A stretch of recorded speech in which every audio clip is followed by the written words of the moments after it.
Yay. Hi, Emma. Hi, Courtney. Welcome to the Stories of Northern Life podcast. I'm so happy that we get to do this. I know, me too. As you can tell, Emma and I have known each other for quite a long time. I don't even remember when we first met. Like, I don't even remember how old we were. Yeah, it's been years. Don't even remember. But we grew up dancing at Cherry Welsh Academy of Dance Arts and then Elite Dance Force. And Emma's a few years younger than me, so we were always called, you were always called my mini-me. Yes.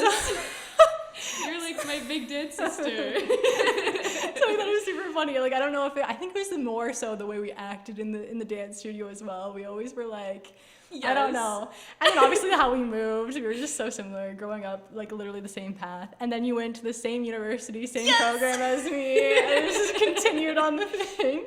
And now you're like doing all these cool things. You even have a podcast like this too. Yeah. So it's super cool to see like our paths kind of like continue to grow and from a similar place, so I think it's super interesting. And you are definitely not a mini-me. You are so much more than me. You are creating so much, and it's beautiful to see. So Mari, stop it. Thank you. Yes, so I'm super honored to sit with you today and chat about your life and record it and document what we got going on this far, because it's a lot. Yes, we do. So you are from the Sioux, born and raised, yes? Yes. Can you paint us like a little picture of what childhood was like for you? Of course. So my parents are both musicians. So I grew up in a very musical household. As Mari mentioned, I was a competitive dancer, but I was also singing, doing choir, theater. So I was very involved in the arts community here in the Sioux. So I'm a big artsy gal. So really, childhood was just dance competitions, singing competitions, and just lots of creative expression, I would say. Amazing. What were all the creative outlets? Like, I know you were even into makeup, and you were very good at makeup. You even did my prom makeup. Yes. Yeah, so singing was when I was doing solo training in choir, which was always super fun for me. Theater, I was a little musical theater girly doing shows. Dance, I did makeup. I did some really cool, like, special effects, fun things. So and cool. I did, like, beauty makeup as well. I love to paint. I've always loved writing, too, like literature things. Always just creative juices flowing. Yeah. Everything out. And, the arts have been always very healing for me in many pieces of my life. Yeah. So, Yeah. Love it. So when did you start dance, I guess? When did you start dance? Yeah, so I took my first class, typical, 3 years old. Yep. And I think I started competing at 6-ish, 6 or 7, maybe 8, around there. Got the competitive dance bug, trained and competed for 16 years. I'm still technically competing because I'm on the University of Waterloo competitive dance team. Yeah. So last year ever as competitive dancer, which is sad, but happy to close the chapter on to the next one. Yep. But it's been a good 16, 18 years of my life. Amazing. So let's talk about Waterloo. So you went to same program, University of Waterloo, Global Business and Digital Arts. Yes. What made you choose this program in the first place, I guess? I think just because I was creatively confused, Yep. to be honest. I always had a knack for graphic design, and I did a lot of that in high school and with my parents' business, and the program just seemed ideal. Because in Ontario, there's not a lot of graphic design bachelor's degrees. You can go to college, but I was looking for a university education, and it just seemed awesome. All this creative stuff in one, and getting business and digital arts combined is great. So we went with that. Yeah. Moved to Waterloo. And as you're nearing the end of your program, like, what has it offered you in that creative sense? Has it given you, Yeah, GPDA is very much a sample platter of everything and anything, so it's been fun to try out a bunch of different things. Going in, I thought I was going to leave as a graphic designer specifically, but in playing around with different mediums, I've realized that that's probably not my truth, and I'm probably going to end up more in the communications field, but it really has just been a bit of everything, and I've been able to get skills in a lot of different areas and then sift down to see what I really enjoy. So we do lots. We do a lot of UX, which is app design. We do graphic design, business, marketing, communications, research. So it's a big mix of everything. Very big mix, but very applicable to, Yes. I think, anything Mm-hmm. in what you're doing right now, for sure. Let's touch back on dance team, I guess. Yes. So dance team is something that you audition for, and then you're a part of this group, and do they still continue to audition every year? Yes. Yep. Yeah. So it's a hard process, but it's what's the benefit for you to join and continue to grow in your dance journey? Yeah, so going into school, it was a big life change, as many of us leave the Sioux, go elsewhere for school, and I wanted to keep dancing, keep moving, because it really was and is my happy place. Yes. So I auditioned for dance team in my second year because my first year was COVID, so I was home, not moving, really sad, just in my little space, in my little quarantine. So yeah, it's been a great outlet. I mean, I don't train the way I used to. I'm not training like 5 days a week, crazy schedule, but being able to just move and still be a part of a team. And it's also great because we're all adults. Yes. So it's just a different dynamic going to adult competitions. It's all student led. And so for the past 3 years, it's been really great to just be able to go to class, move, work on something, be in that team dynamic. Yeah. And yeah, get everything moving. Yeah. And everyone's from so unique, different backgrounds, different dance training, so I think it's a cool space to be. Same with like the program, like you get to mix and mingle with like people that have very good UX skills, very good whatever, and they bring different elements to the table. So I think that's a cool thing to learn and then take back to little old Sault Ste. Marie. Exactly. So you are a qualified dance teacher as well. Yes. British Association of Teachers of Dancing, Ballet, Tap, and Jazz. Yes. I got my certifications while I was in the Sioux. We did exams all throughout our dance training, and you work your way up to your associate. So I do have that on my resume. I'm qualified to teach dance, and I've been teaching for the last 4 years in Waterloo and in different companies and programs. Yeah. So getting those choreography skills up there.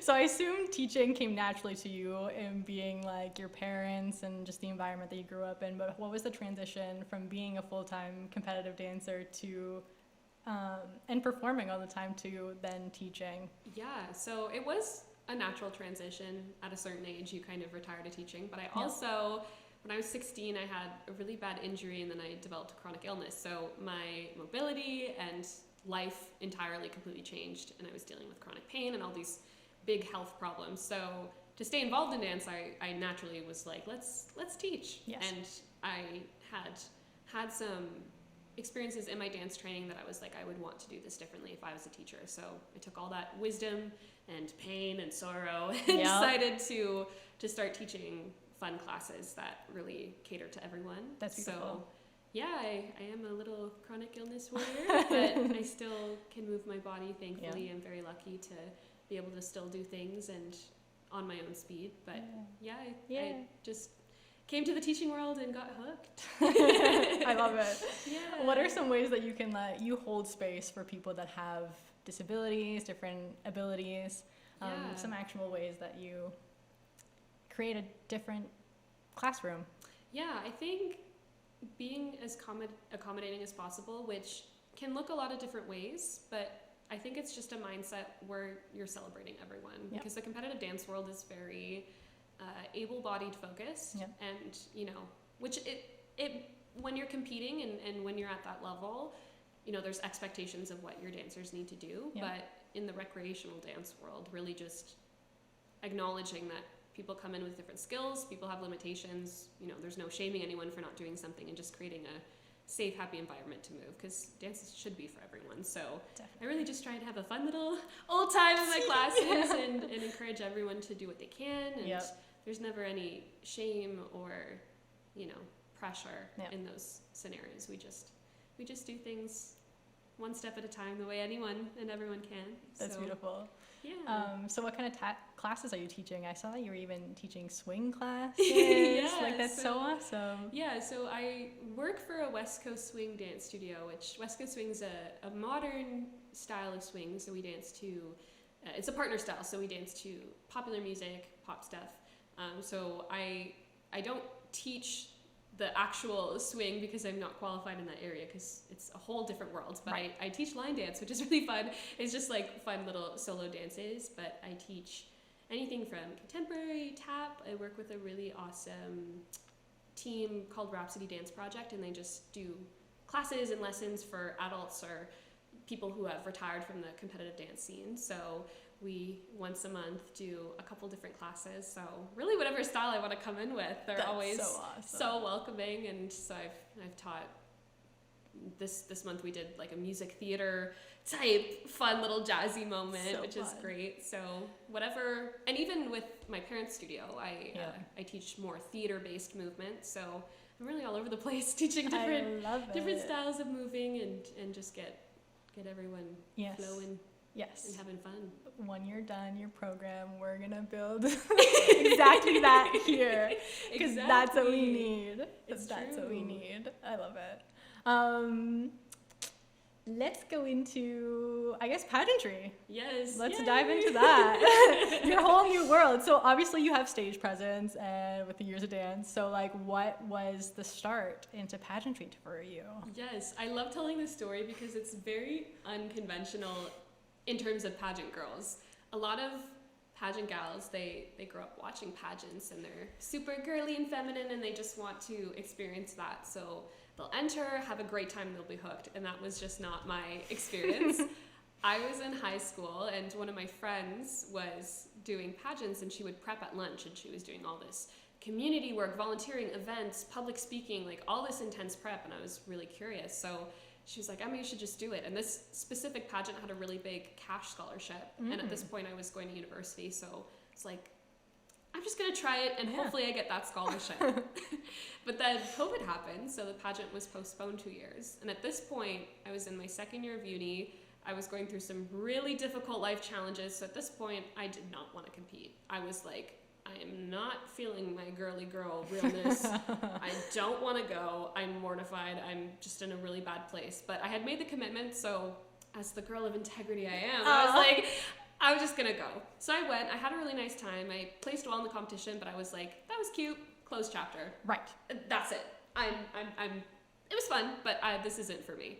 And then it wasn't until I did a semester abroad in Greece, this whole self-discovery and the pageant bug came back, and I was like, I'm gonna do this right. I'm not super proud of I mean, I did well in the competition, but I hadn't put everything of me into it. Right. I was like, this is a great system, doing great things. Like, I'm gonna come back and really do it right.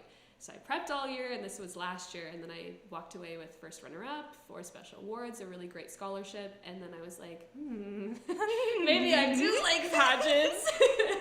So yeah, I started working with a coach and just been fully immersed into the world, and it's a very misunderstood industry, but I have strangely found such passion and purpose in the work and in my platform and all of that fun stuff. So yeah, it was definitely an accidental discovery, and I really was like, that was cute, but never again. But here we are, 3 years later, doing the pageant one more time. So good. I love it. So hit me. Just lay down how this works. So you go into which pageant is the first one to gain what title. Does that make sense? Yes. So there's a bunch of different tiers of pageantry. So the smallest pageants that exist are local pageants. This would be your just Sault Ste. Marie, a little Sault Ste. Marie pageant. Do we have that? We don't. Okay. We actually don't have it, but some larger towns will have just a pageant for their town. Right. So you win the title, you're Miss Windsor, and that's it. Then we go up a step to the provincial level. So this is Miss Ontario. So you're competing against women across Ontario. You choose to enter, you represent your hometown, you win the title of Miss Ontario. So you're at a provincial level. And this is where you won first runner-up. Yes. This was that pageant. So Miss Ontario is still a very big pageant because, again, Ontario is a big province. Yeah. But there are pageants above that. So when we get to the Canada-wide level, these are even bigger pageants where women across Canada are competing for a title of Miss Canada or whatever the system is. Yep. But then we get into our Grand Slam pageants, which are international pageants. So if we think of Miss Universe, which is the most well-known pageant system, Yep. you compete in a Miss Universe Canada pageant to then be selected to represent Canada internationally. Oh, okay. So, for example, I could be little Miss Sault Ste. Marie going to Miss Universe Canada. If I were to win Miss Universe Canada, then I'm going to Miss Universe. So Right. those big Grand Slam pageants, you're representing your country, which is very exciting. But we're at the provincial level, so we're in the beginning steps of the pageant journey. Amazing. But there's a bajillion different systems, bajillion different titles to be won. But the one that I'm competing in is just Miss Ontario, in which I would be a representative for Ontario. Perfect. If that makes sense. That makes total sense. Yes. Yes. Cool. Thanks for. Yes. So how does it feel to represent your city, I guess? It's actually awesome. So the past 2 years that I competed, I was Miss Algoma District, which was a great title, very cool to represent the district, but there's something about representing the Sioux and being more involved with Sault Ste. Marie itself. Right. In pageantry, you know, you're scored on a bajillion different things, but a big thing is your community involvement, what you've done in this actual town. So being able to do events and outreach and work with people in Sault Ste. Marie and really reconnect back with my roots has been really great. And we haven't had a Miss Sault Ste. Marie win this specific pageant ever before. So fingers crossed that this is my year. But yeah, it's really lovely. It's awesome. That's and so cool. I really do love the Sioux. So it's cool to wear the sash with pride and have my little Sault Ste. Marie sash with So me. cool. Yeah. So cool. So what goes into prepping for Miss Ontario? It is, it's there's so many things. So I'll break down what you show up to the competition with, but there are some things that you do elsewhere. So a big misconception in pageantry is that you compete, you win a crown, that's it. Right. In the pageant world, when you win the title, you become a contracted ambassador for that organization. So for an entire year, which is called your reign, you are representing the organization of, in my case, Miss Ontario. So you have a year to take whatever your platform is, whatever you advocate for, spread it everywhere. Right. Go to events, do public speaking, be a keynote speaker, photo shoots, everything. You're basically just spreading your joy and love and trying to make a difference in the world. So when you prepare for these pageants, you're not only preparing to hopefully win, but you also have to prep for what that year is going to look like. Right. And have plans for, if I win this title, this is what I'm going to do. So basic first step is platform. Every girl who competes has to have a platform. So mine's called Arts Ability, and it's revolves around arts education and expressing creativity in youth, because I do work so much with kiddos and in dance. But it could be anything you're passionate about, you have your platform, that's what you advocate for.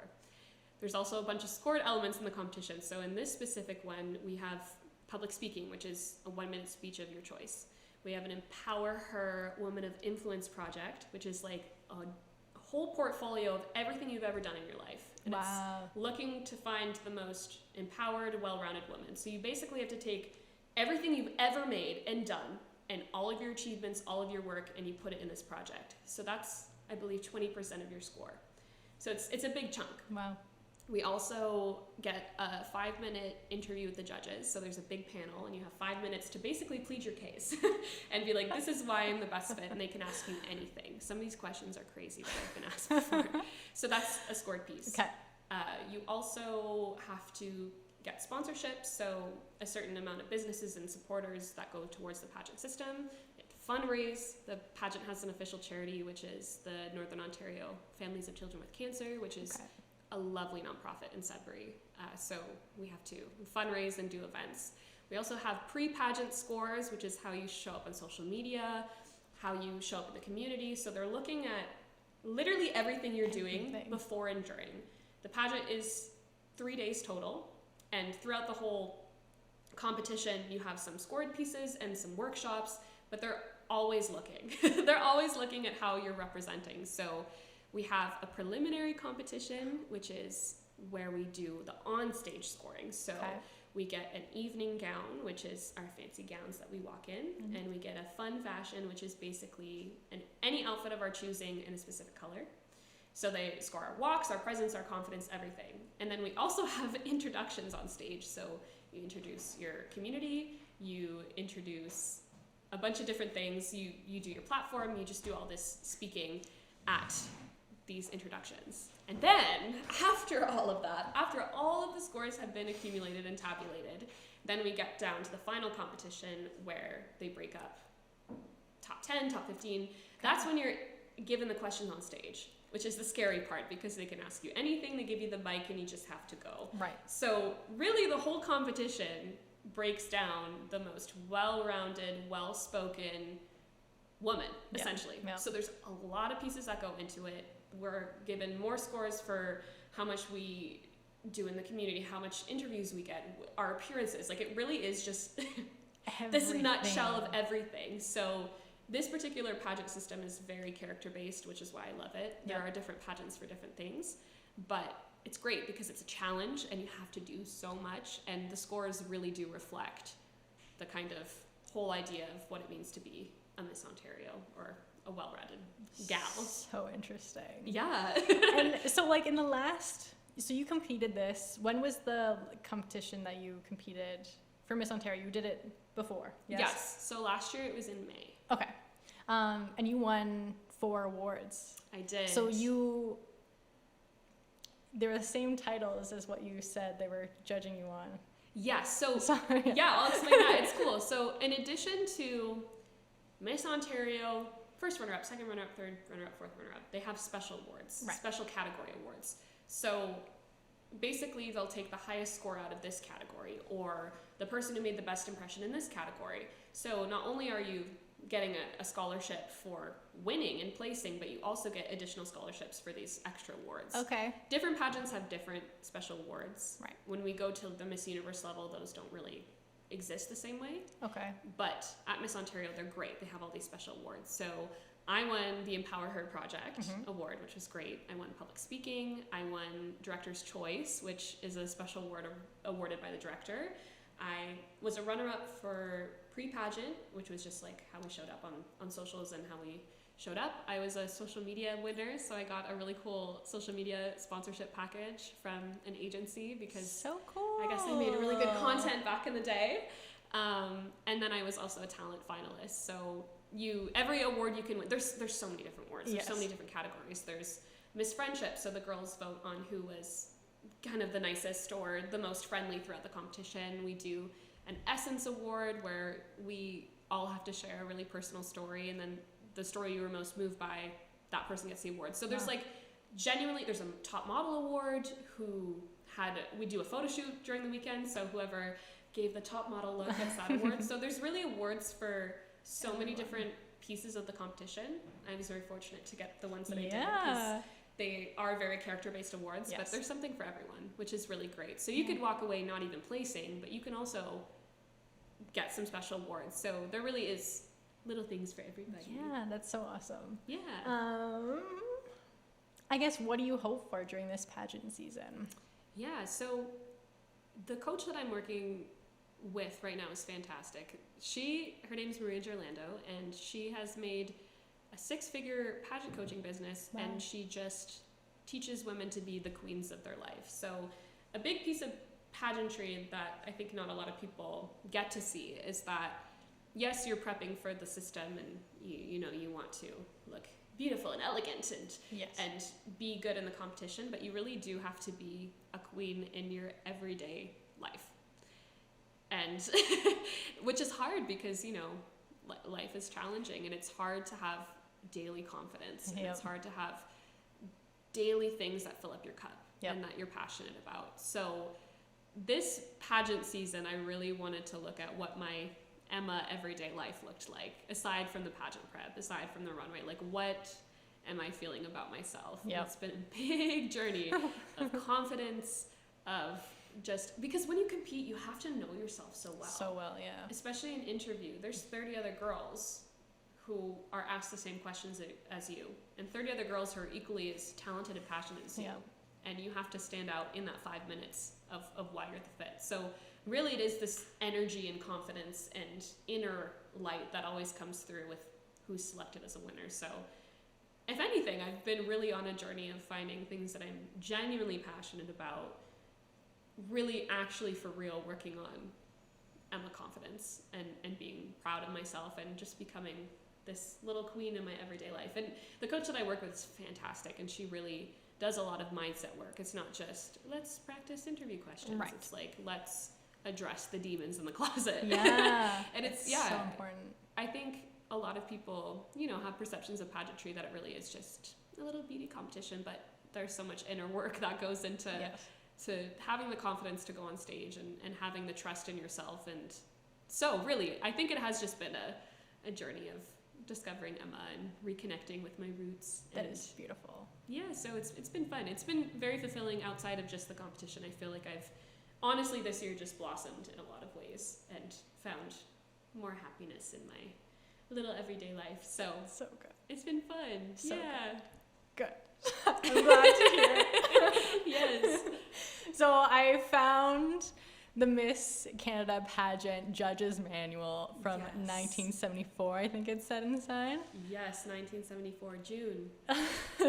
So I thought it was cool. Thought we'd pull it out and let's see how it compares to modern day pageant. Yeah, for sure. So in this book, we go through that each judge will mark contestants on talent, swimsuit, interview, and evening wear. So in modern day pageants, these are all still the same. We still have interview. Every pageant has an evening gown walk. Talent is typically most commonly optional, but there are some systems that still do the talent competition, and swimsuit depends. Miss Ontario doesn't have swimsuit, but a lot of other pageants do. So that's all very similar. This is a scoring system where the judges give a score, submit their ballots, which is, I mean, we have a more technology-focused scoring system. But I do love, this says, what kind of woman is Miss Canada? And it says, Miss Canada has the integrity to meet anyone in an honest and genuine manner, the self-assurance and judgment to converse intelligently, the finesse to meet dignitaries in any social setting, the natural warmth and grace of a young lady, the personal presence to attract people and leave them with a favorable and lasting impression. So this is a great example of really looking for that well-rounded delegate. And I think that's very similar to what they look for in a Miss Ontario.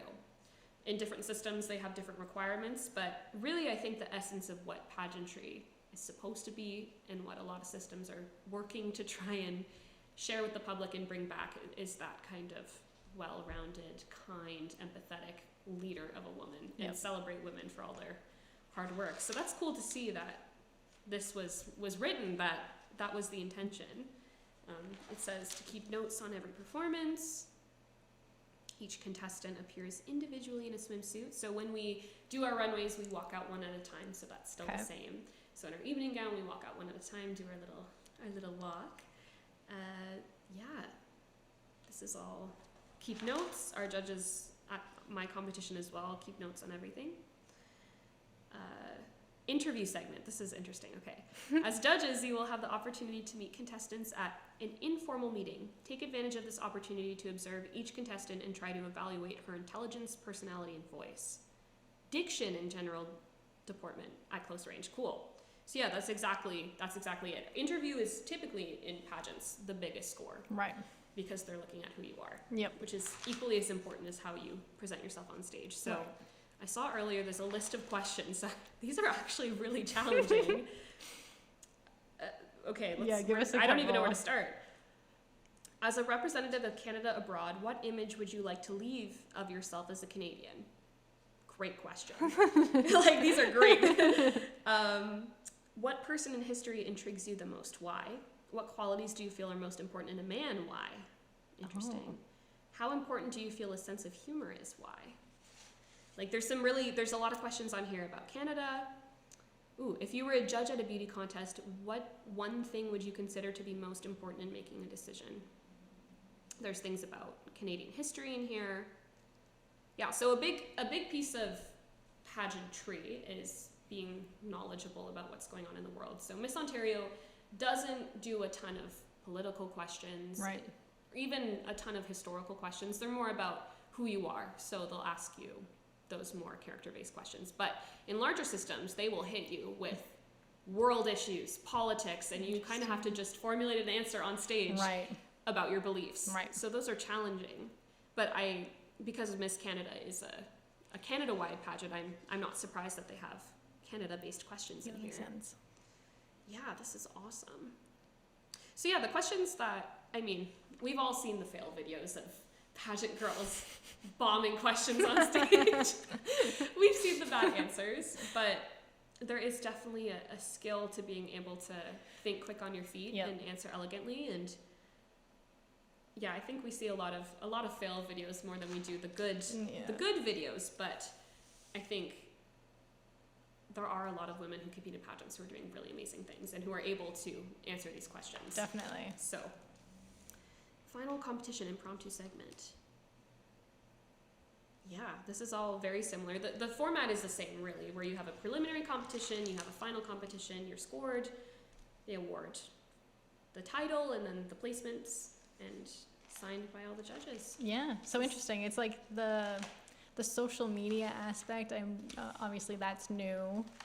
But yeah, very similar then. It's very cool. And the Miss Canada pageant is still going on. It's still kicking. So this is cool that it's a similar format. But yeah, there is a lot more social media influence. Yep. Not only are they looking how you present yourself on social media, but even a lot of competitions have like a People's Choice Award, so you're voting. So it has been kind of shifted a little bit to be more digital. Right. But yeah, I guess the values are still the Very same, which is cool. awesome. It's cool to see that.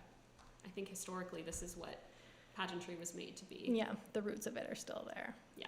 Cool. So, Very cool. Yes, okay, let's talk about your advocacy, I guess, arts ability and all of that. So what was the intention and like start of this? Yeah, so We kind of basically touched on it, but yeah. Yeah, so being an artsy person, the arts have always been prevalent in my life. But when I was struggling with my chronic illness and my health, I definitely leaned on arts in a different way for a healing tool. And just having outlets of expression really helped me when I was dealing with all of those difficult things with my health, my mental health, and just going through a really tough time. So I knew I wanted my advocacy to be in the realm of arts education, and it is a prevalent problem that arts programs are very underfunded, especially in smaller rural communities. I mean, we have a very vibrant arts community in the Sioux, and we're very lucky, but a lot of communities don't have that. So with Arts Ability, the goal is just basically not only to provide arts education, but really encourage kids to be creative,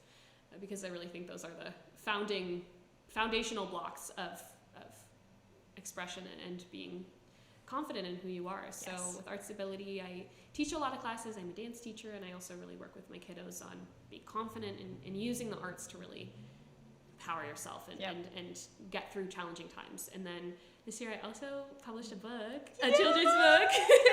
So cool. Yeah, that was a fun little passion project. I mean, with all my studies, I hadn't really made a really good project that I was super proud of. So I was like, let's make a book. Yeah. I've always loved reading and writing. So I wrote my little children's book, and I sold out really fast. In like 72 hours, we sold out. And we raised $500 for charity for the NOFCC. So just other streams of really showing that message of self-expression. And I think the hope is to really get kids being creative, because that was a big saving grace for me in my life. Yeah. So yeah, that's Arts Ability in a nutshell. So cool. Yeah. Tell me a little bit more about the book. Like, who are the characters? What's the message? Yeah, so the book is called Just the Way You Are. Oh. It's a really cute little story about, there's 4 little characters. They're illustrated to be little tiny things. They're not people, they're not animals, they're just little fluffy things, basically. And the story goes through each of the characters, their unique talents, their unique gifts, and basically the whole message is that regardless of our uniqueness, that we're all lovely and beautiful just the way we are. Beautiful. Just the way you are. So it is just a little affirmation book. Very simple storyline, but the characters just use affirmations of saying, I love this about me, and I love this about this person, and it's just a little story to get people embracing all the little things that make them unique. I So love it. And you illustrated it all. You designed it all. I did, yeah. It was a really fun project. It was like midnight one night, and I was just scrolling through Instagram as I do. I was on the phone with my boyfriend, and I had seen someone not in pageantry, just talking about a book, and I was like, we were talking about Candyland and just reminiscing on childhood things, and I was like, I should write a book. And then we just got to work, and so I designed it and I wrote it within a couple months, and then had it published, which was very fun. And then Cool. then we're here with this sold out book. It's amazing. Yeah. Are you gonna do another run of it? Yes, it's in the Amazing. works. Okay. Because I've been in Waterloo and finishing up school, things have been busy. Yeah. But when I'm home, there's going to be a second launch of the book, so people can buy more copies. There's a couple different streams you can go through for publishing. You can give it all to an agency, they mass publish it, but at the same time you kind of sign off a little bit of your freedom. Right. And for this initiative and what I wanted to do with it, it made sense for me to kind of basically run my little small business. So I ship out the books, I stock, I do inventory all myself. So it is a little trickier to keep the books in stock just while I'm busy. But it will be coming back. We have another batch in production. Amazing. So the book will be coming back. Like, why is contributing back to your community so important to you? Yeah, I think growing up, being in such a vibrant arts community, I was really blessed. And the theater community I had, the community I had with my family's music studio, and it really was this amazing sense of energy. And I attribute a lot to who I am to those experiences. So even though I've been away a couple years, whenever I can, I really love to get out in communities. So I did work with Fringe North twice, actually. I worked Fringe North way back when I was in high school, and then I came back recently this year, which was great. And Fringe North puts on an amazing festival. And I also do a lot of work in the little theater world. I've been in shows, volunteered with shows. I teach with my parents' music studio, Northern Arts Academy. When I can, I teach at Elite Dance Force. A lot of the reason that my advocacy, I think, means so much to me, because it really is my everyday life. Yes. I'm working in the arts. I love the arts. I support the arts. So I think really giving back to the people who've fostered all of who you are is really important. And I mean, I truly do deeply love the arts and what it does for people. So whenever I can, I love getting in community and doing fun things. What are your future hopes for Arts Ability? And kind of like giving more to that initiative in the future. Yeah, so I mean, the great thing about pageantry is regardless if you win the title, your platform and your advocacy will always remain constant. So regardless of what happens, Arts Ability is definitely something I am passionate about outside of pageantry. It may grow, it may evolve, it may change a little bit, but really the intention is to get as many kiddos, as many youth, the arts education they deserve. There's many tiers to this kind of advocacy. You know, we look at government funding and we look at things systemically that are a problem, which I don't necessarily have a ton of influence on, but I mean, God, it would be great if in the future, you know, we could start to address some of those gaps in funding and really support in education. So those are big, wild dreams, of course, to look at the policies and make a difference that way. But really, I just dream about traveling and teaching as much as I can. And I mean, it would be super cool if the book could go internationally, right? Definitely. So yeah, there's lots of tiers of things that could be done, but I really do just want to keep sharing the importance of arts and get as many people being creative, because it really has changed my life, and I feel like everyone deserves to have that. So we're gonna keep taking steps up with Arts Ability, and yeah, I'm excited at the prospect of making it even bigger initiative. Definitely. Regardless of whatever my pageant career looks like. We'll see, but yeah, we love the arts. Yes, we do. We truly do. We do. And I want to briefly talk about your podcast that you did with, I guess, alongside your pageantry as well. So you started with chatting with people in your community within the pageantry space, and then as well as friends, dancers, and all of that. So what topics and subjects have you covered? Yeah, so I mean, the thing with pageantry is, even though I'm very lucky to have a coach and I have guidance, it's really just a trial and error. Right.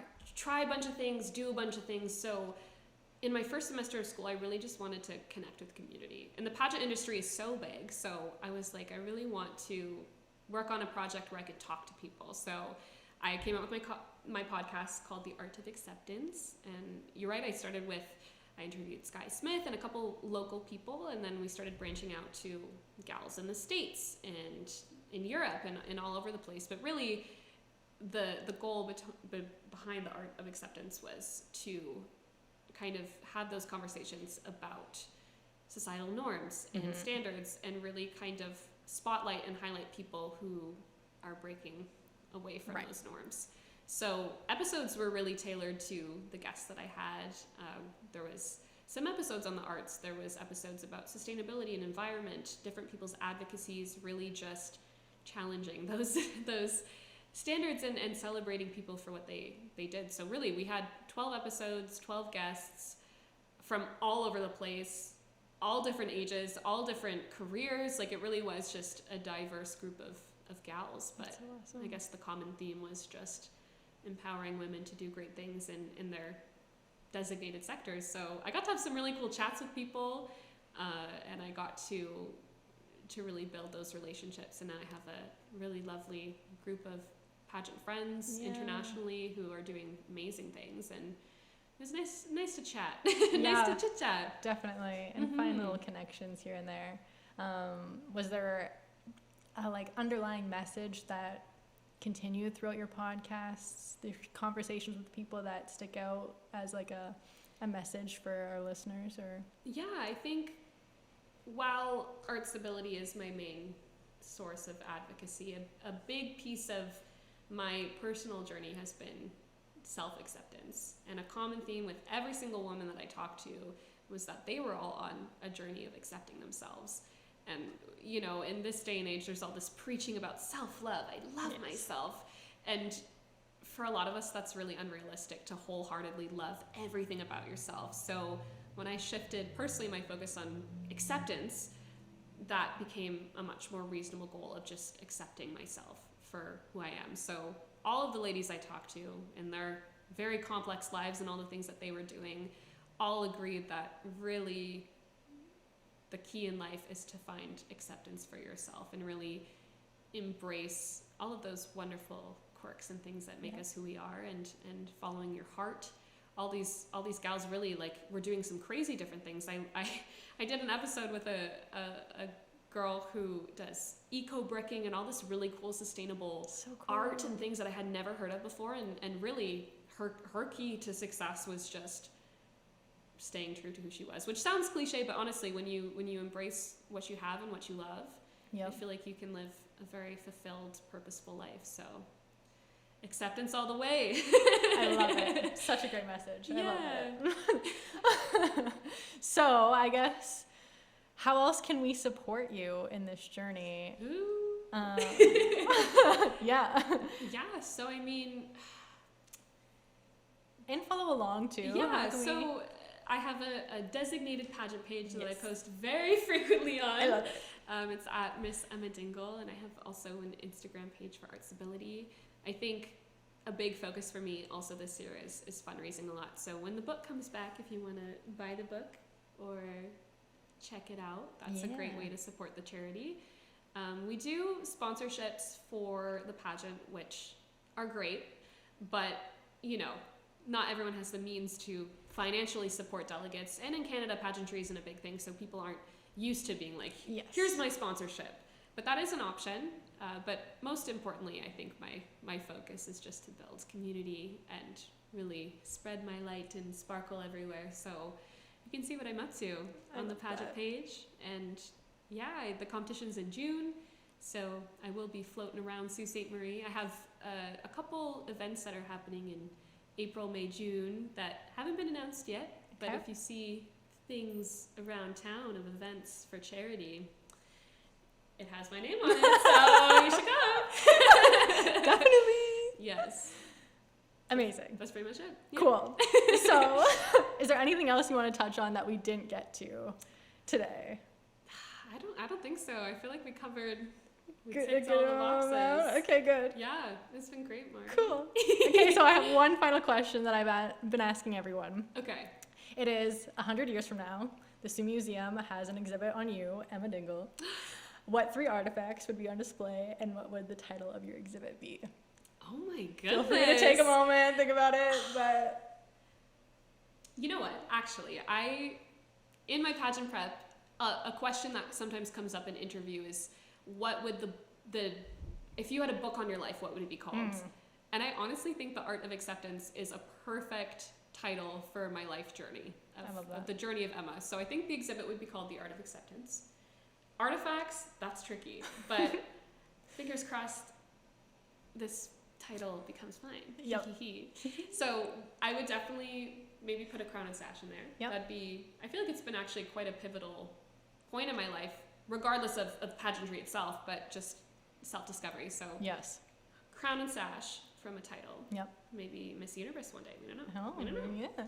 Crown and sash. I would put my CD copy of Barbie and the 12 Dancing Princesses, because that is a core memory in my life, one of my favorite memories of watching that movie. That's why I became a dancer. Beautiful. That would be in there. Love that movie. Great movie. Great movie. So we have a crown, we have a Barbie movie. Third artifact. This is tricky. It's funny because I'm definitely not like a tangible object person. Yes. I put a lot of sentiment into experiences, but Can be like a photo of an experience. I was gonna say maybe I like... would put a little photo book of some really key moments in my life. I think by then I'll have a nice accumulation of moments. Definitely. But every picture would have to be a smiling picture. That's a big thing for me. I love Working that. on smiling and happiness and Yes. joy. So we'd have, that's my exhibit. That's we'd have so the crown good. and sash. We'd have the movie that started it all for me, the Barbie movie. And it had to be like a DVD. I said CD, I meant a DVD. Right, okay. DVD. And then my photo book, I think, of a little diary of my life. Ooh, Yeah. but see, now I'm like, my book. Maybe that should be there. Maybe that can be a bonus artifact. We'll see. Sure. We'll see. 4 artifacts. Yeah. Bonus exhibit. Sorry, guys. Yeah. In an extra room with all the pictures up on display. Yes. Oh, but so many Emma things. That's okay. I can take pictures of things. I was going to say I need an elephant in there because that's Yes. my core identity is being an elephant lover. Definitely. I'll put a picture. Fun fact, actually, listeners, Mari is my secret Santa one year at dance. And she got me the cutest stuffed elephant. Did you actually? You did? I do remember that.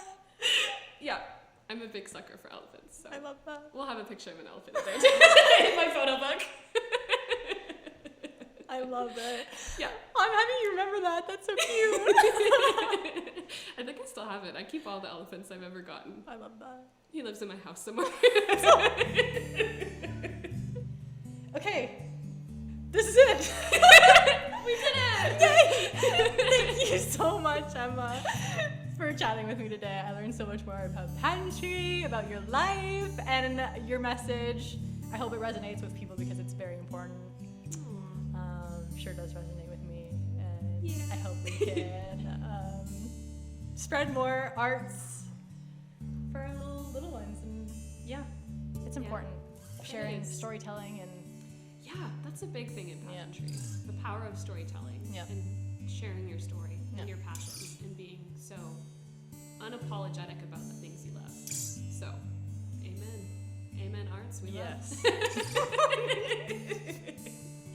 Yay! Well, thank you so much, Emma. I love it. Thank you, Mari. It's an honor. It's so nice to chat with you. It's like good old days. Good old days. I know, Laughing, right? giggling. Yes. That's what we always do.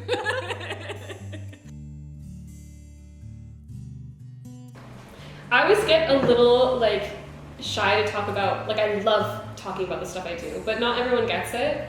Yes. And that's so valid. And I get it. I get why people have pageantry icks. But it means a lot that people the fact that you wanted to talk to me and it's nice to be in a space where I feel like you get it. Yeah, and you're representing Sault Ste. That's a big thing. You know what I mean? That's something that should be documented for this space, but let alone your Yeah.